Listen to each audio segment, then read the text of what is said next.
High বন্ধুরা, কি হালচাল গরমে সবার? আমার তো নাজেহাল। প্রচুর প্রচুর প্রচুর পরিমাণে গরম পড়েছে, তাই বুদ্ধি করে একটা জিনিস বানিয়েছি। এই দেখো, এটাকে কি বলে, কি বলা যায় এটা? এত আম দিয়ে বানিয়েছি, দিয়ে ডিপে দিয়ে দিয়েছি, ডিপ ফ্রিজে রেখেছি, একদম জমে গেছে। পুরো জমেনি, আছে মনে হয় একটু দিয়ে। ও মাই গড, ও মাই গড, এটা কি?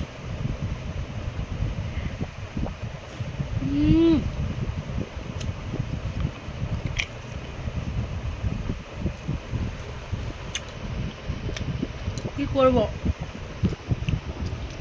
অনেক আম নিয়ে এসছে। দেখবে, দেখো, এটা হলো আম ফ্রিজ।